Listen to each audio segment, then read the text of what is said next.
왜 하나님께서는 우리로 하여금 미래의 일을 알지 못하게 하시느냐?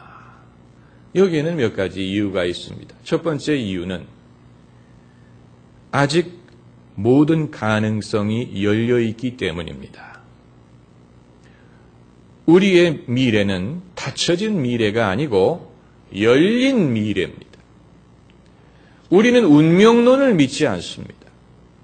운명이 미리 정해져 있는 것이 아닙니다.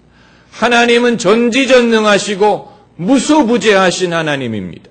하나님은 시간의 처음과 끝을 알고 계십니다. 그러나 그럼에도 불구하고 우리의 미래는 열린 미래로 예비해 놓으셔서 우리가 무엇을 선택하고 어떻게 살고 얼마나 정직하고 얼마나 부지런하고 여기에 따라서 우리의 미래가 바뀔 수 있고 하나님이 창조주이신 것처럼 우리도 우리의 미래를 창조적으로 발전시킬 수 있는 가능성을 예비해 두셨습니다. 그래서 달란트의 비유를 보면 주인이 종들에게 달란트를 나누어 줍니다. 다 똑같이 주지 않습니다. 종에 따라서 나누어주는 분량이 다릅니다. 그것은 하나님께서 우리에게 주신 재능이라든가 능력이라든가 이런 것이 다 똑같지 않다는 얘기입니다. 그런데 중요한 것은 나눠준 다음에 주인이 먼 나라로 떠나갔다 그랬습니다. 그것이 의미하는 것은 우리에게 일임하셨다는 뜻입니다.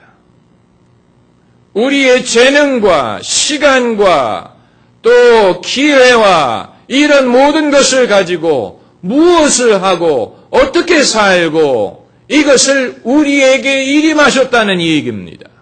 그래서 어떤 사람은 더 부지런히 노력할 수도 있고 어떤 사람은 빈둥빈둥 놀 수도 있고 어떤 사람은 선한 길을 선택할 수도 있고 어떤 사람은 나쁜 길을 선택하고 죄를 선택하고 사람은 자기의 미래를 믿음에 따라서 선택에 따라서 창조할 수 있는 가능성이 있다는 얘기입니다.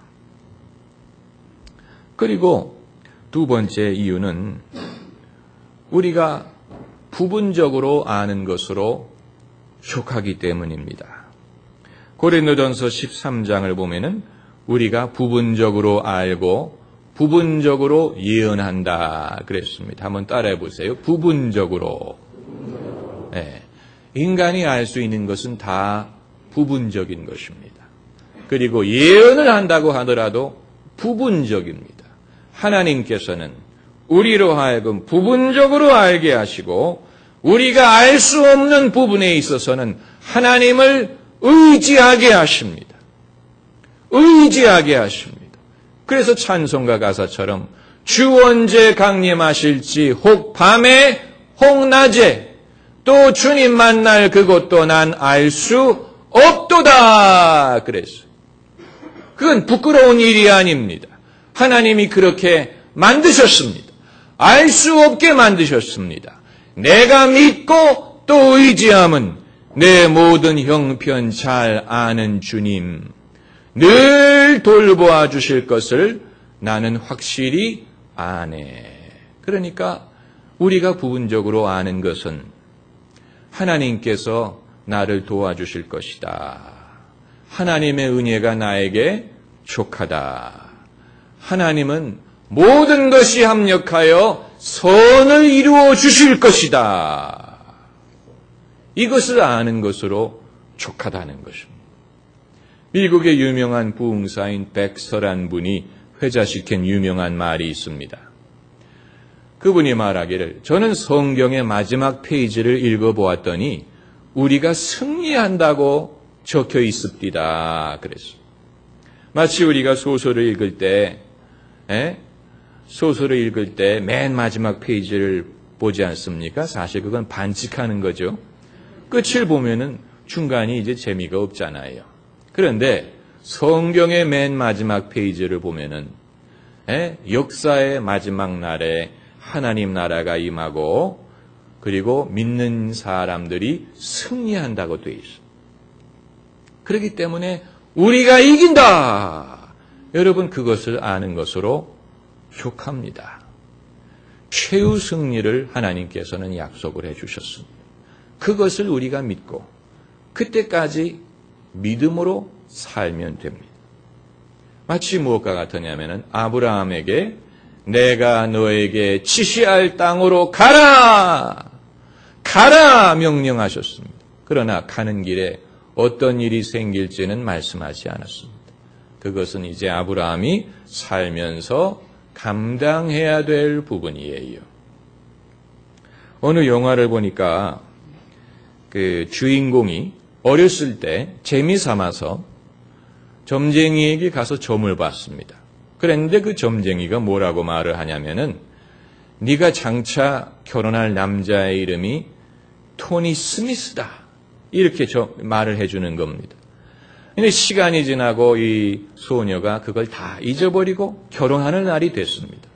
그래서 결혼 준비를 하고 있는데 전화가 걸려왔어요. 자기 약혼남을 찾는 전화입니다.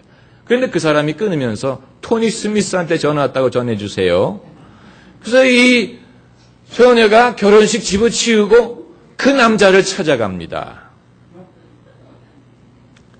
그래서 결국은 그 남자를 만나는데 그 남자가 자기의 사랑하는 사람이 아니고 배필도 아니고 결국은 어렸을 때 괜한 점을 본 것이 족쇄가 되어가지고 이 여성으로 하여금 자유롭게 살지 못하도록 만들어버리고 오히려 가까이에 있는 사랑을 보지 못하게 만들었다. 뭐 이런 얘기입니다. 여러분 우리가 몰라도 되는 것이 있고 모르는 것이 차라리 나은 것도 있습니다. 여러분 우리가 세상을 떠나는 날을 안다고 생각을 해보세요. 그게 좋을 것 같습니까?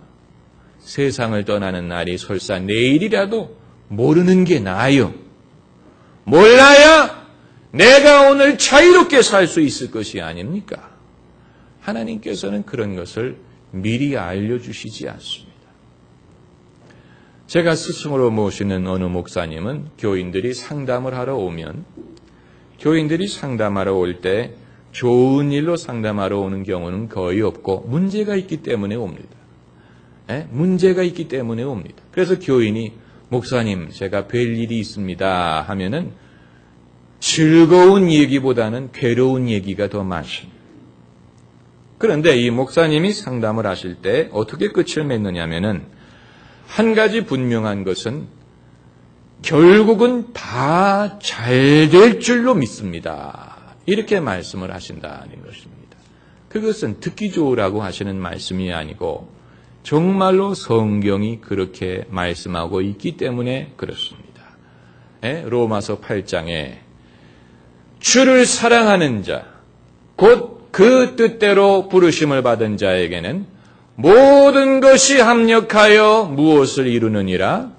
선을 이루느니라. 모든 것이 합력하여. 모든 것 속에는 좋은 것, 나쁜 것, 실패, 성공 이런 것이 다 포함이 되어 있는데 그를 사랑하는 자, 곧 그 뜻대로 부르심을 받은 자에게는 이 모든 것이 합력해서 선을 이룬다는 말씀입니다. 그리고 오늘 본문에 있는 말씀, 본문 마지막 절에 그의 선하심과 인자하심이 정녕 나를 어떻게 하리니? 따르리니. 여러분 이것은 대담한 발언입니다. 선하심과 인자하심이 누구를 따라요? 나를 따릅니다. 이건 대단한 담대함입니다. 내가 어디에 가든지 내가 하나님의 선하심과 인자하심을 따라가는 것이 아니고 하나님의 선하심과 인자하심이 나를 따라오게 되어 있습니다. 우리는 이와 같은 담대함을 가지고 살아야 됩니다.